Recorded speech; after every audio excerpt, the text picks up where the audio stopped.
Hello, it's me again. No. Listen, hello from the no. Anyways, food shortage. All right. It's real. It's real, you guys. Food shortage is real. And I've been talking about this and things like this ever since the pandemic, and actually before the pandemic, when they rolled out the National Guard on us because of the whole George Floyd thing and all that, and told everybody to stay inside. We all had a curfew, and I was like, we got to prepare for the worst. Now, the other day, my neighbor knocked on my door, which she barely does, and she said, my boyfriend went to the pantry, got some food. Do you want some? So I was like, heck yeah, you know. So she gave me some fruits, vegetables, and stuff like that, some canned goods. And I couldn't help but to think about how much I need to stock up more on my canned goods. I had a bunch of it, then I ate it. Now I need to go and just get nothing but non-perishables because the situation is real. Now, I had told you guys a long time ago, a couple of years ago actually, to go out and get yourself some type of power system. And I did a video on generators. I have a generator for my refrigerators. Uh, and I went through different types of generators that you guys might want to pick up. I do not have a solar generator, but I wouldn't mind getting one. When I was looking at solar generators, they were $3,000. So that was years ago. I don't know how much they cost now. I'm sure they're, out there a lot less expensive because you know how the market goes. Also, water filters. Also, just your basic needs, your basic food, water, and shelter. Your basic Maslow's hierarchy of needs. 48, my prophecy for the end. Let's wait and see. Oil, gas, food, water, and growable soil expect to all be depleted by 2050. Well, let's drink that in. Let's drink that in, Deej. I don't know if you're still here. It says zero, but let's go there. Let's go there, Deej. By 2050, so you're saying in what, less than 30 years, everything on the planet will be inhabitable. Because if you take up all the essentials that you're talking about, water, food, like you can't even grow food, and water will be completely out of the picture in 30 years. I don't think that's possible. Simply because the planet is too damn big. So water, we only know 5% of the ocean. That's just 5%. We know that the Marianas Trench is a lot deeper than what we thought. And right now, we know that it's like 5 miles long, 5 miles deep. Now, we know that we can't just go and drink salt water. However, there are ways of purifying almost any type of water, not unless it's totally toxic, as in it has nuclear waste in it, and things like that. But there's so much fresh water that I just don't think it's possible for us to deplete the water system. The water is a lot deeper than what we think it is. The ocean is huge. You can go 600 miles and see nothing. As a matter of fact, that's how some people died off. The people of Easter Island. There were 600 nautical miles from 640 nautical miles from anyone else. And once they started fighting amongst each other and killing each other off, and then, ate up all the resources, it was pretty much over because they were not seafaring people. So there's that. I just don't think the water system is going to fail anytime soon. I just don't think. Yeah. Now, we do have situations where the water is the water that we are using and that is easily accessible to us is dropping rapidly. One of those places is Lake Mead. So when we look at Lake Mead out there in, where's that, California somewhere? I don't know where it's at, but it's in, where it's very hot at, out west. Not west, is that west? But yeah, so Lake Mead is drying up. I mean, and it's very visible of how much water is just being depleted out of Lake Mead. As a matter of fact, the dam that they had there, or they have there, is not going to be able to pump water pretty soon. So Lake Mead is in trouble. Also, the some of the rivers or the lakes up at Yellowstone Park, those lakes are also going bye-bye because the boats that sank there years ago are now being rebuilt. Same thing with Lake Mead. So the water that we have easy access to and we are utilizing, yes, those waters are being depleted. But we used to ship ice from, the polar ice caps and, bring it back here just to refrigerate our food.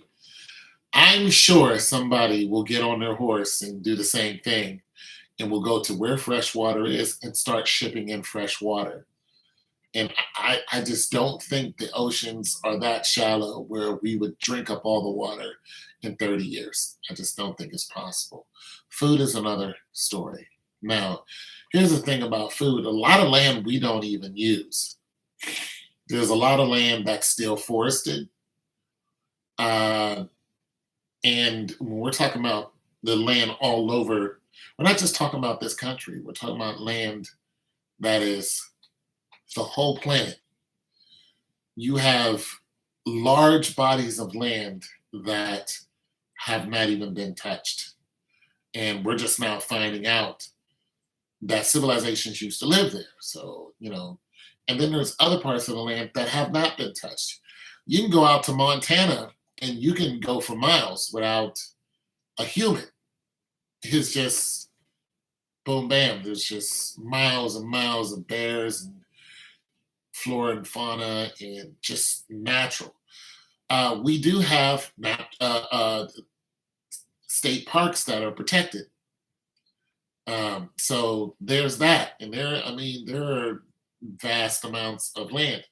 We also have a lot of land that has, out in the West again, a lot of, land that's been catching on fire because the trees are all dry.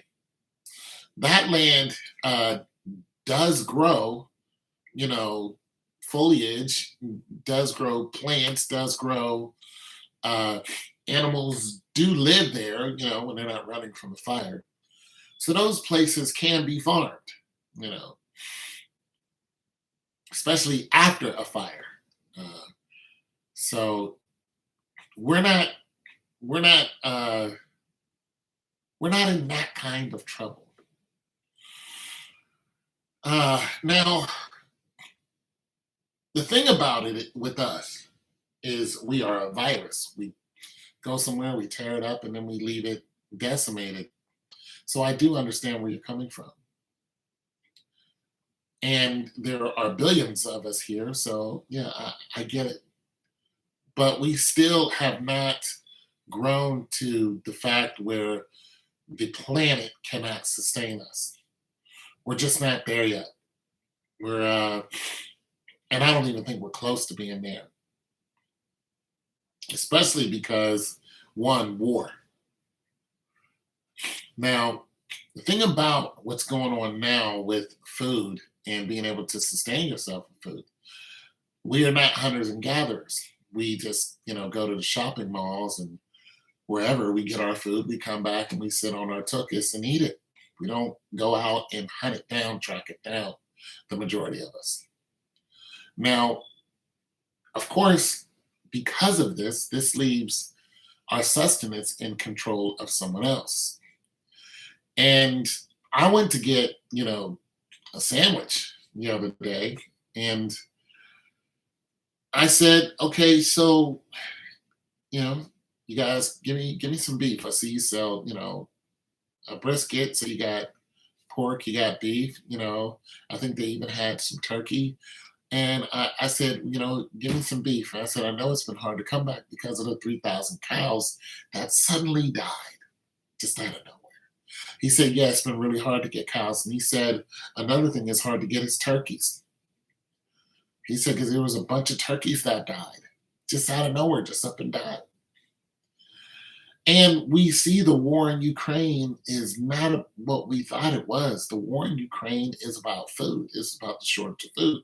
We seen that one of the cargo ships that was carrying wheat, they had to bargain with Putin so he didn't blow up the damn cargo ship. Like they know that wheat is the sustenance of the majority of the planet. They know this, but they're killing the food in a lot of ways. That's what the war is about. This is why America is went over there and helped sustain this war and help continue this war, this ridiculous David and Goliath fight that nobody understood. Now it's coming to light that Warsaw Pact and the United Nations are all working together. They're just lying to us. They want to starve out a bunch of people. That's what they're going to do. And the majority of the people that are going to starve are going to be, nations of color. That's what's going to happen because the European people run this world. But the nations of color, the poor countries that cannot defend, we don't have ships for blockades. We can't do what they can do. We don't have $56 billion poured into warfare. We don't have that. As far as nations of color, they can't defend themselves. So that wheat that's being blown up and being delayed, that's still on cargo ships that can't make it into these ports, that wheat goes to feed all of these people. And when they can't feed themselves, then they just starve and they die. That's really what's going on. And because they're doing it that way, everybody's feeling that effect. But they also expect a bunch of Americans to just starve and die. It's a culling, is what's happening. They're going to starve out a bunch of people. This is very obvious now. Now, you can go to the grocery store and buy yourself $10,000 worth of food. Might not do you any good. You can huddle in your house, might not do you damn good. Because whenever there is something like this, not only do they stop the food from growing, look, they've been damaging farmers. They've been doing stuff to farmers. They've been taking away their farmland, telling them to stop farming. They've been killing off all the food. Listen, it's real. It's real. Now, you can go and try to hide in your house, and you got yourself your little food packs and whatnot that are going to last you for 3 years. You might not be here for 3 years. You got people who've got their secret homes in the middle of nowhere. The government knows you're there.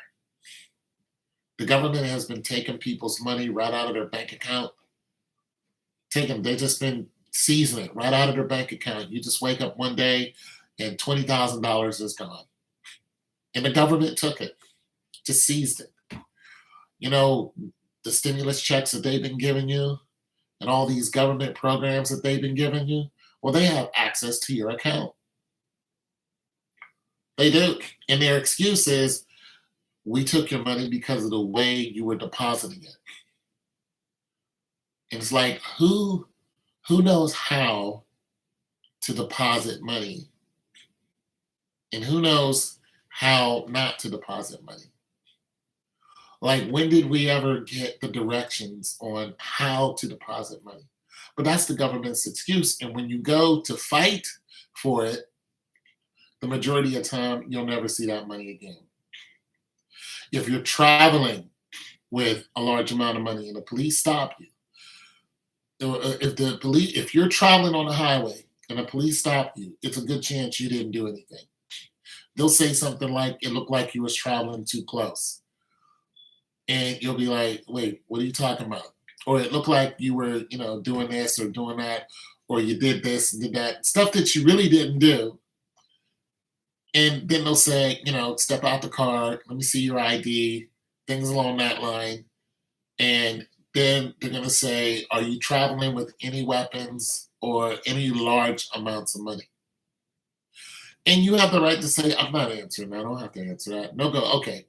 Then they're going to call a police dog. And they're going to act like they're your friends, but they're not. They're gonna call the police. They're gonna say, "Look, we're just asking. You seem like you're a little nervous." They always use that.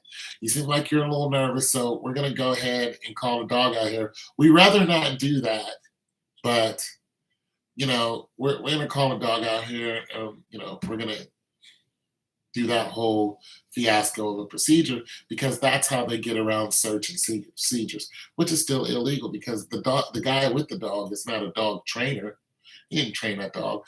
Plus, the dog that's supposedly trained, 59% of the time, the damn thing is wrong. The dog is wrong. The dog sits down whenever it wants to. Sometimes they bite their own, the damn cops. The dog's wrong. This is why it's not admissible in court. Nonetheless, they bring out this dog. It does its song and dance, and they say the dog hit on your car. Then they go ahead and illegally search your car. When they search your car, if they find any amounts of money, 5,000, 2,000, 1,000, they go ahead and seize your money. When they seize your money, they say, "We seized it because it could be used for illegal purposes." Even though you have a budding business, whatever, it's not against the law to travel with money in your pocket. They take it. Now you have to fight in court to get it back. There's a good chance you won't get it back, and they'll tell you that. You can fight for it all you want, you're not going to get it back. So the food shortage is very real. I'm going to go. Nobody's here to, talk to me, but you guys should start preparing yourself accordingly. I'm out.